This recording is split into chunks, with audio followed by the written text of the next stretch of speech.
Hey everyone, Gideon here. And today, I'm gonna share with you what really happened between me and Teddy's conversation. Before I do, I just gotta lay it out there.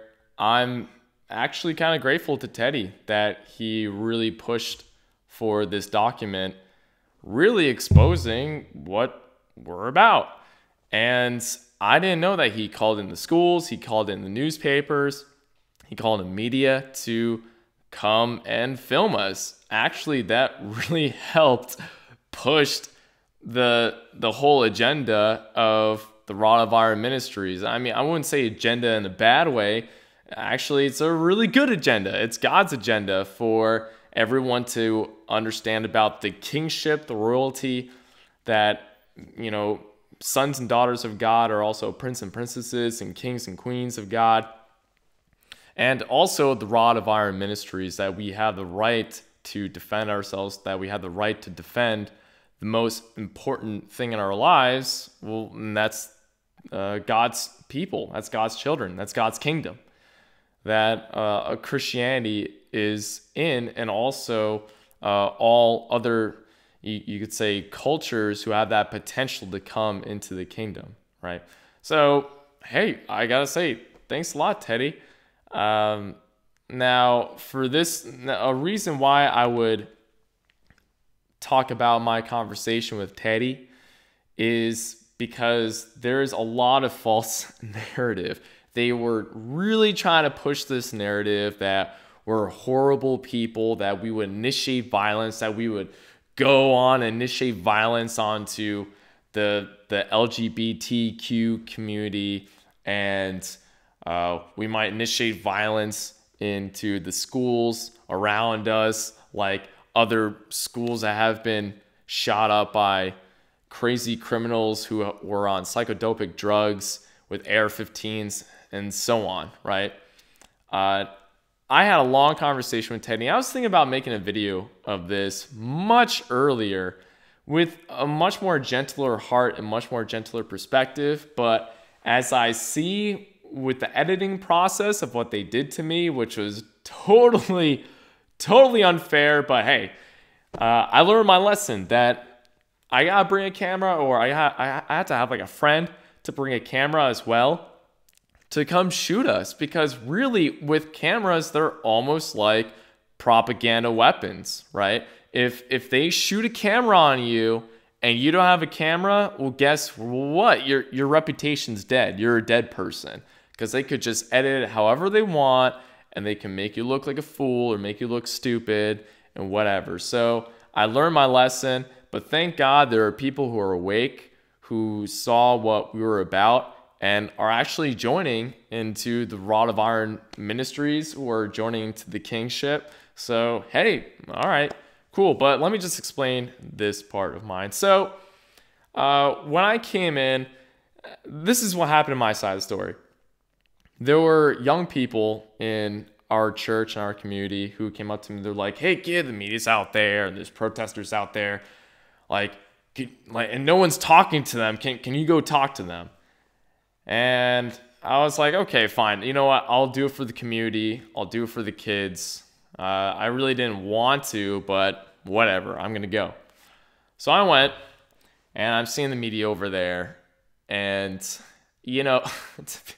To be honest with you, this is like the first time for me with so much media exposure.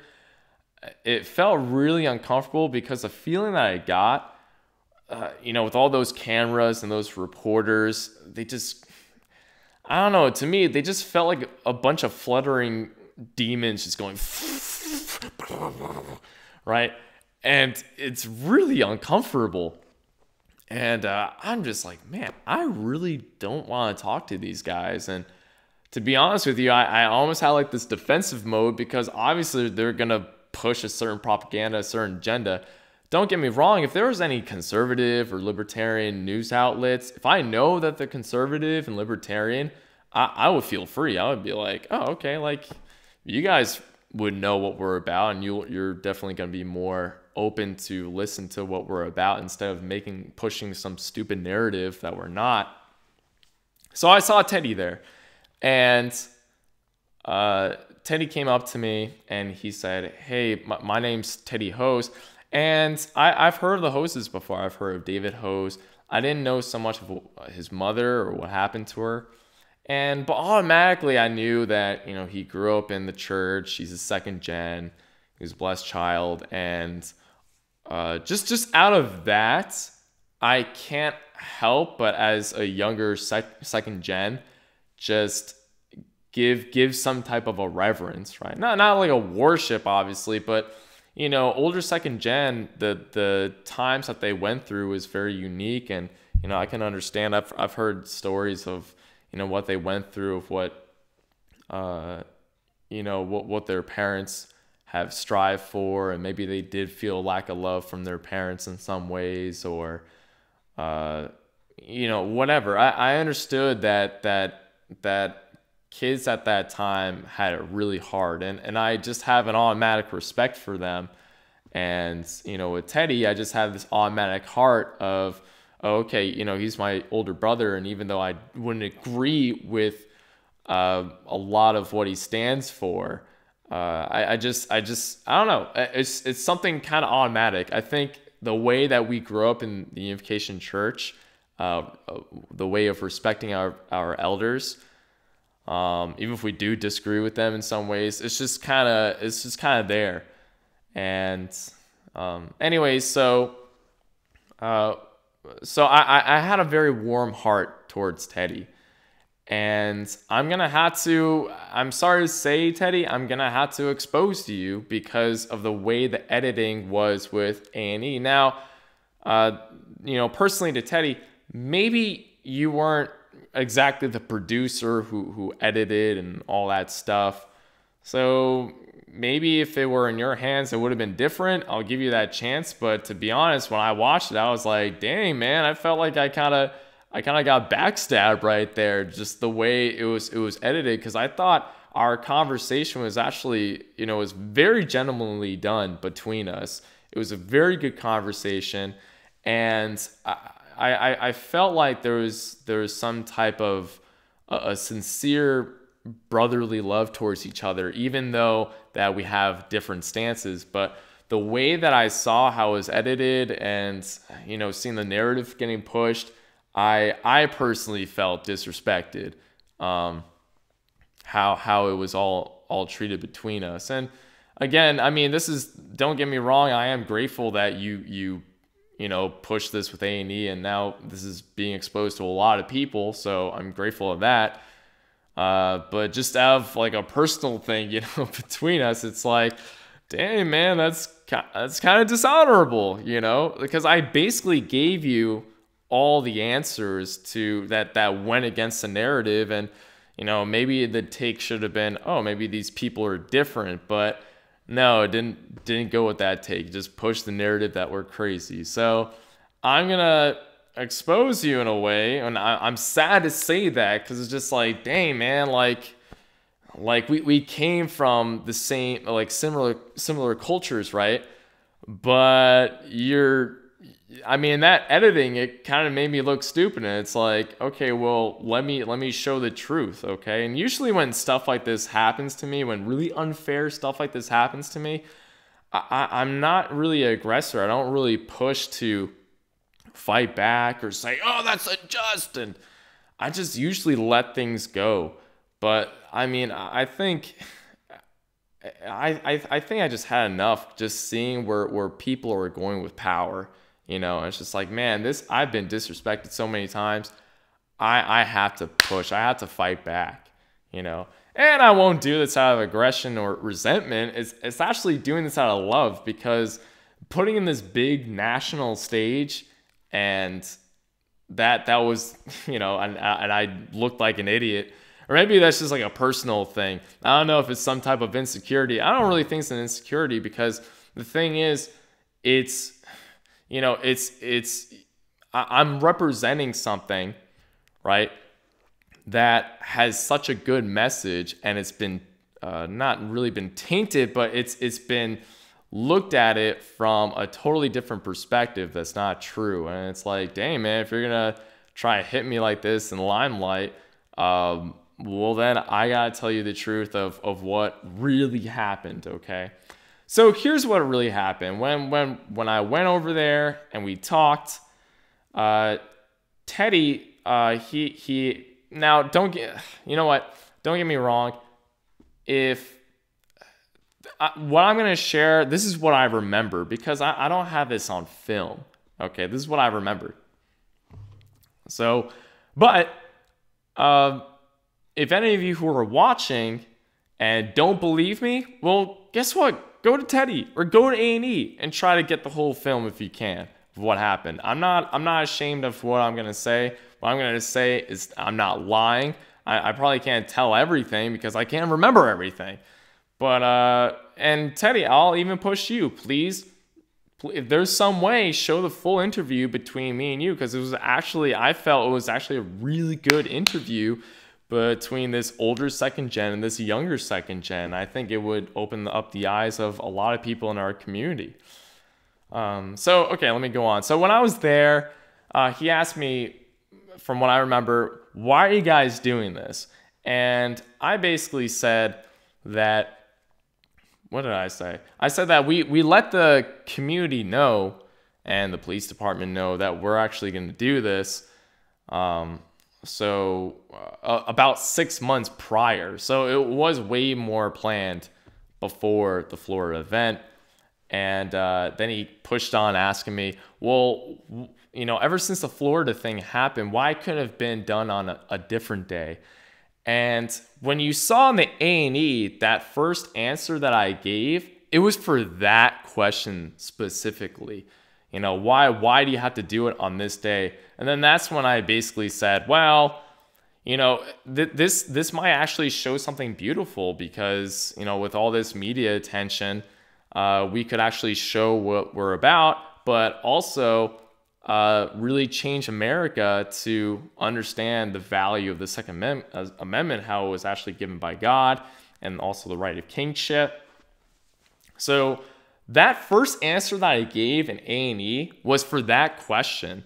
Now, the question then he asked, I forgot which question it was, but this is where he brought up about the Charles Manson and the David Koresh. When the A&E showed him ask that question, which was later on, the answer that I gave was the first answer. I would, if he brought up about Charles Manson and David Koresh, I would not say, oh, well, maybe, well, this is something that we're trying to show that's beautiful, and maybe something beautiful will come. No, I would not give an answer like that. It's really stupid.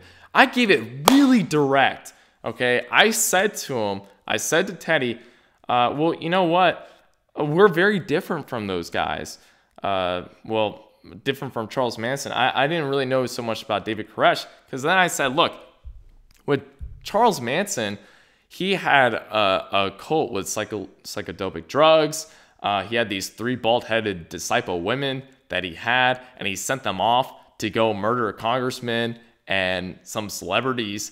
And so they actually initiated force, right? And for me, I said, we don't believe in the initiation of force. We're coming from a very libertarian side where we're about defending ourselves, not to initiate violence onto other people. But that's what Charles Manson did. And I was honest with him. I said, hey, you know, I don't really know about David Koresh in Waco, Texas, you know, what happened in Waco so much. I don't feel confident to actually answer that.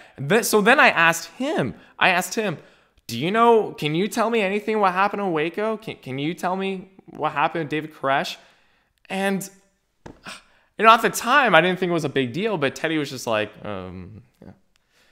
Maybe he did say something, but he didn't really answer. He basically showed to me that he didn't really even know what happened. So I'm like, oh, okay.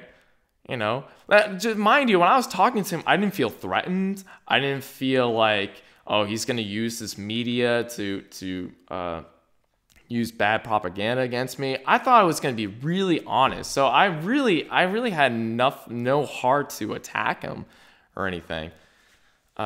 Which, mind you, I knew that he was shooting a documentary, and from what I remember, what he told me, I'm shooting a documentary, you know, for myself about my personal history with Unification Church and just seeing what it is right now. He didn't tell me that it was actually for A&E. Maybe he didn't know that it was going to be for A&E, so I'll give him the benefit of the doubt. But anyway, so I gave him that, and he didn't even answer about Waco, Texas.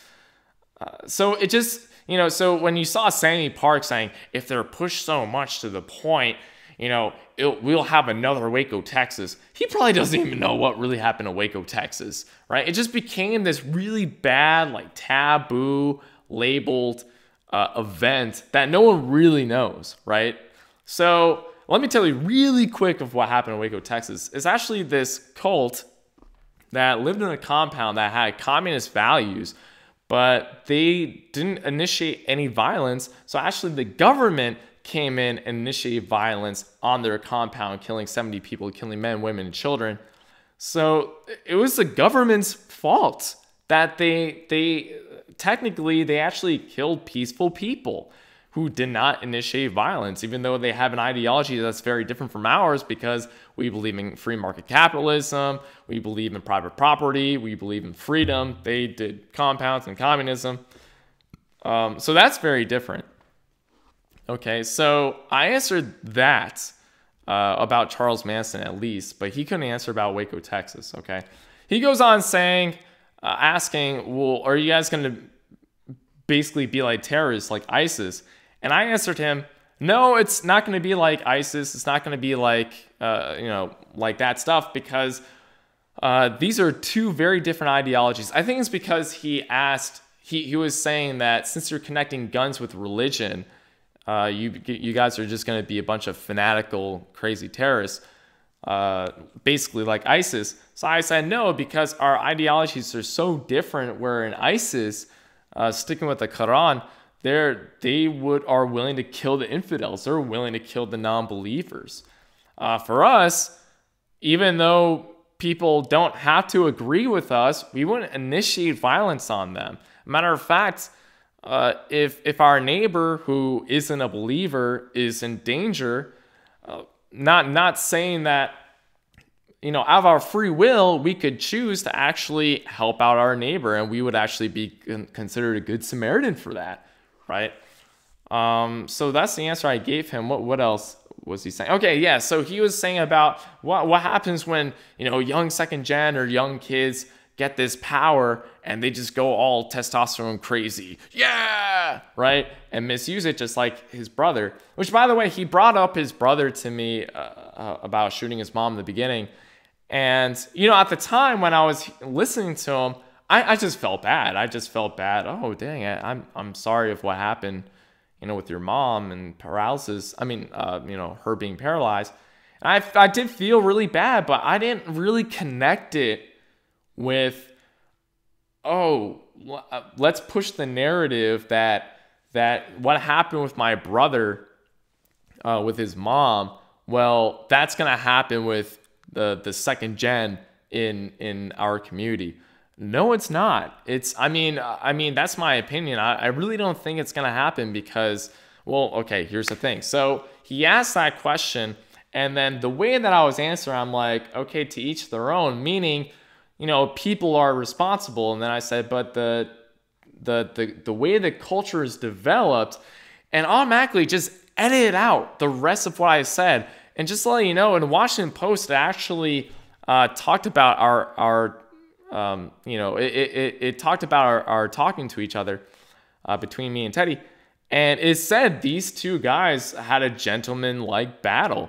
So Teddy, from what I recall, he didn't interrupt me. I actually kept on talking, but the way they edited it out, the rest of what I was saying, and Teddy just comes in talking, it's like Teddy didn't do that to me.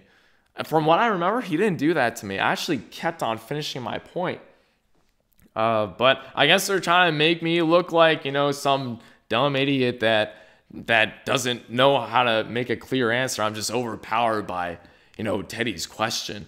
So I basically said to him that the way the culture is developed, it would prevent things like that to happen because we're in a very safe environment. Teach about freedom and responsibility, teaching kids to not be stupid with high-powered, you could say, weapons, right?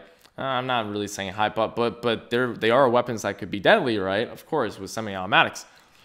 But then he pushed it. He pushed on saying, but don't you think that's crazy? That's wrong. And I'm like, dang, I thought I gave a pretty good answer, just the way the culture's developed, and it's actually we're in a very responsible environment.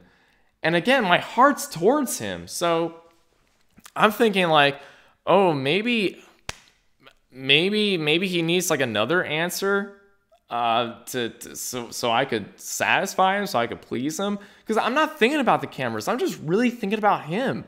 So I'm like, okay, maybe I could give a different answer, and then I give a different answer. I think he asked like about 3 times.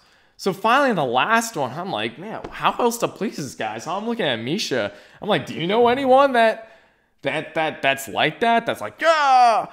And we're basically like, no, we don't think of anyone. But the thing is, A&E just caught that point. They're like, yes, let's use this one, right? Like, this guy doesn't even know, and there's a potential that these kids are crazy. So it's like, and when I saw that, I'm like, dude, he just pulled that tactic on me of just keep on asking the same question. And if you guys don't know about, people who are trying to attack you, if they ask a question and you give an answer that they don't like, they'll ask the same question.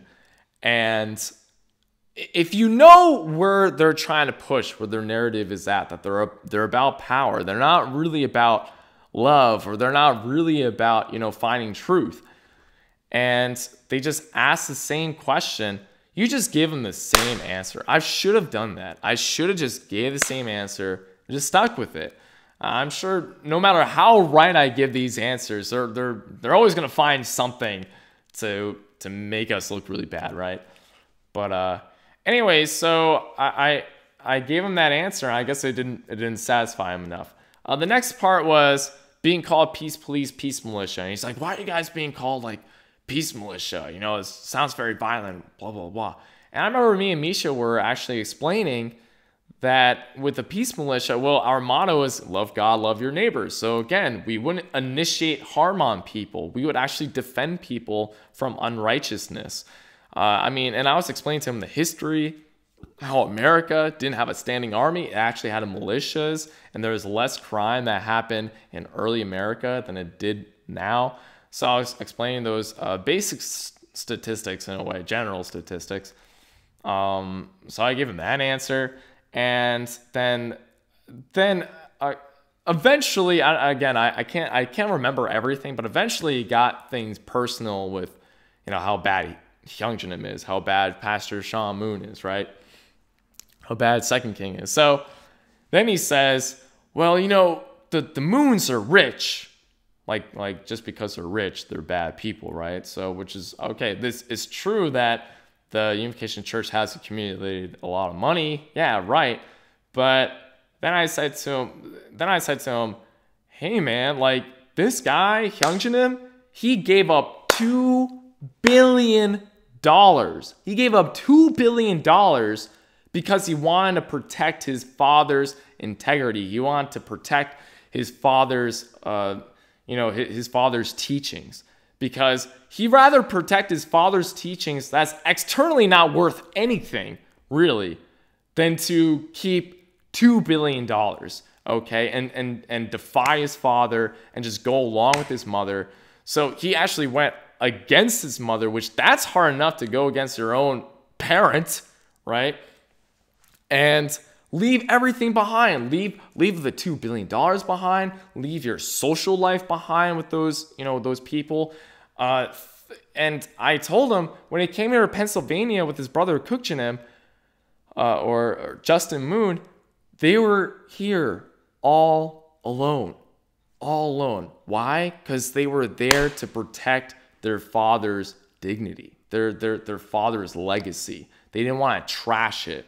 And then I told them they didn't know what's going to happen next. Anything could happen. They could be the only families that's left on the face of the earth that truly believe in father's true legacy.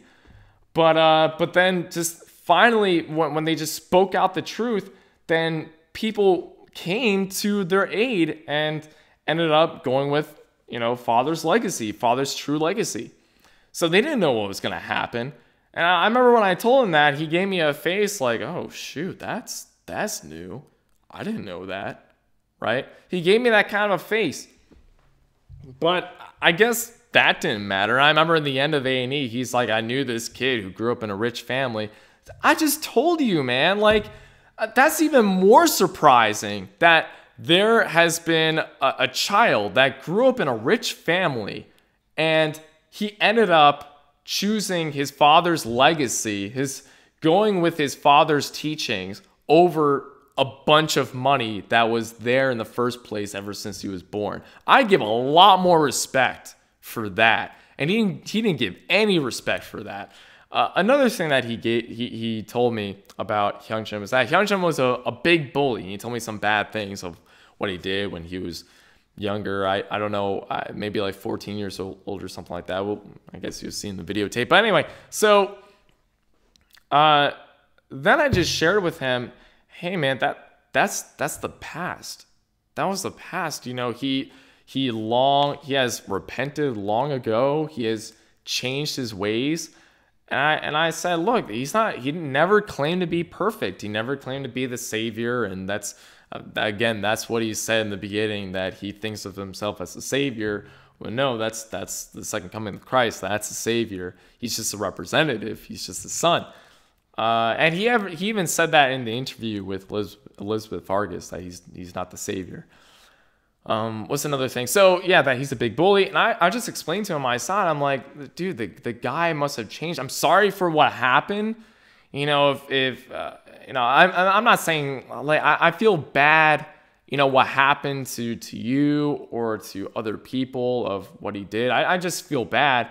But the man has changed. He went on. He grew up. He became a more mature person. And I was explaining to Teddy, this guy has been training us. He's been teaching us. He's not a bully. As a matter of fact, he teaches us to not be bullies, to not misuse power.